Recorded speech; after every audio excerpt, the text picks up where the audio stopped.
welcome to The Explainer. Today, we're jumping into a bug that really drives home one of the biggest rules in clinical microbiology. Context is everything. We're talking about Roseomonas mucosa, an organism that is, believe it or not, both a serious pathogen and a potential therapeutic. It's a real microbiological double-edged sword. So what does this dual identity actually look like? Well, on one hand, you have Roseomonas mucosa as this emerging opportunistic pathogen, causing some really nasty bloodstream infections in our most vulnerable patients. But then, you flip the coin and specific strains are actually being looked at as a live biotherapeutic, a probiotic basically, to treat atopic dermatitis. It's just wild that the same species can be both the problem and the cure.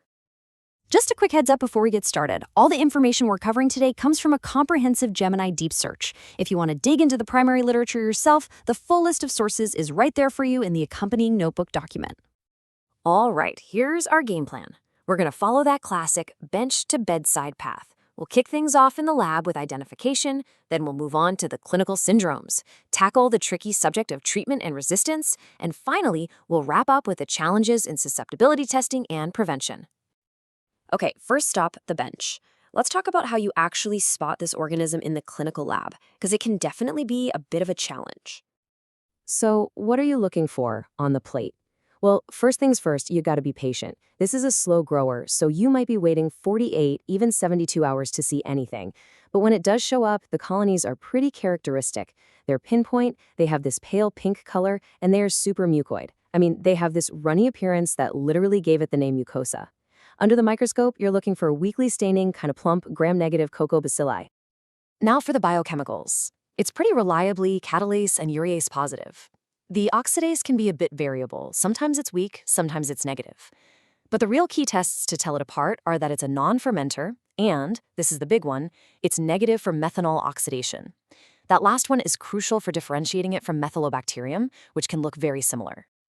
And here's where the real headaches begin in the lab. That slow growth already puts you 2 or 3 days behind schedule. Then, to make matters worse, your automated phenotypic systems often just can't figure it out. They either misidentify it or just give you a no ID. That means any low-confidence result has to be reflexed to a more advanced method to get the right answer for the clinical team. So when you need that definitive ID, you basically got 2 paths. 16S rRNA gene sequencing is still the gold standard. You can't really argue with it. The faster and often just as reliable alternative is multitof. But, and this is a big but, its accuracy completely depends on having a good, robust entry for Roseomonas mucosa in its database. If you don't, it's not going to give you a confident ID. Okay, let's leave the lab and head to the bedside. We need to see how this organism actually behaves in a patient, where it stops being a lab curiosity and becomes a serious clinical challenge.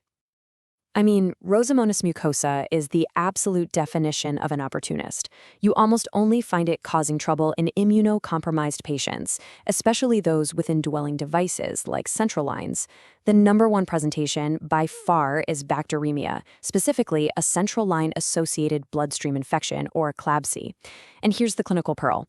Antibiotics alone often won't cut it. To truly clear the infection, that catheter almost always has to come out. And if you look closer at these syndromes, a really clear pattern emerges. Bacteremia, it's tied to central venous catheters. Infective endocarditis, you're looking at patients with prosthetic valves or autoimmune conditions like lupus. Peritonitis, almost always in a patient on peritoneal dialysis.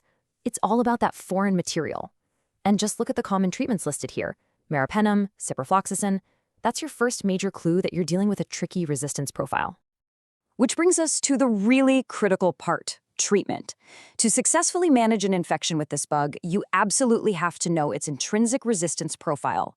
It's predictable, which is good, but it's also incredibly dangerous if you're not aware of it. Okay, listen up. If you only remember one thing from this entire explainer, please let it be this. Roseomonas mucosa has significant intrinsic resistance to many of our most common empirical antibiotics. Just picture this. A patient with febrile neutropenia gets started on piptazo or cefepime. If Roseomonas mucosa is the bug, that therapy is doomed to fail, and that's a critical delay in getting effective treatment on board.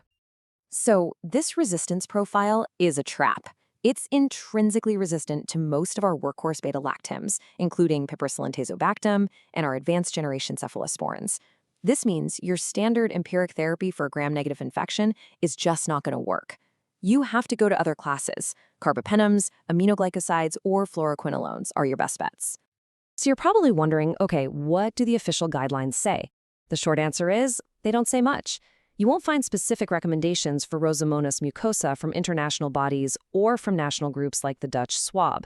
Treatment decisions are therefore entirely dependent on two things: accurate antimicrobial susceptibility testing from the lab and a good old-fashioned conversation between the clinical team and their medical microbiologist. And what about in the pediatric world? Well, the story is pretty much identical. Infections almost exclusively hit immunocompromised kids, especially in pediatric oncology units where central lines are common. The resistance patterns are the same as in adults, and thankfully, successful treatment is well documented with the same agents, like meropenem and ciprofloxacin. All right, we're on to our final section. Let's tackle two last but super important topics: the unique challenges of doing susceptibility testing for this organism, and how we can actually prevent these infections from happening in the first place. This right here is probably the single biggest practical challenge when you're dealing with Roseomonas mucosa.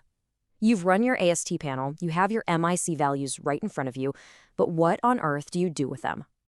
The core of the issue is this. Major organizations like UCAST simply haven't established any official clinical breakpoints for the Roseomonas genus. And without breakpoints, you can't definitively call an isolate susceptible, intermediate, or resistant. You're basically operating in this interpretive gray zone, which is a really uncomfortable place for a lab to be. So what's the best practice? Well, you absolutely should not assign an S, I, or R category. The correct approach is to report the raw, quantitative MIC value, and then, this is crucial, add a narrative comment. This comment should explain the known intrinsic resistance patterns and point the clinical team towards the classes of drugs that are likely to be effective. And really, this is a situation that demands a phone call to discuss the case. Now, moving on to infection prevention, our understanding here has completely shifted. For years, we thought of Roseomonas mucosa as an environmental bug, something you'd find in water or soil. But thanks to molecular studies, we now know that for most patients, the source of the infection is actually endogenous. It's coming from their own skin flora. And knowing that totally refocuses our prevention strategies.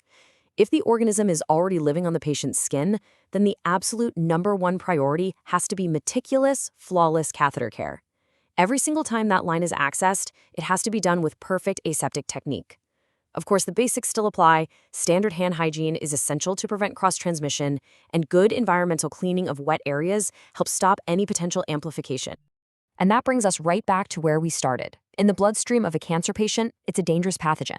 On the skin of a patient with eczema, it could be a helpful probiotic. This organism is the perfect reminder that in clinical microbiology, context is absolutely 100% everything. You know, Roseomonas mucosa is still an emerging pathogen, and our collective understanding is growing every year. So we'd love to hear from you. What have your experiences been with this organism? Have you had challenges identifying it or managing infections? Let us know in the comments below. Thanks for joining us for this deep dive, and if you found it useful, be sure to subscribe for more explainers on the fascinating world of clinical microbiology.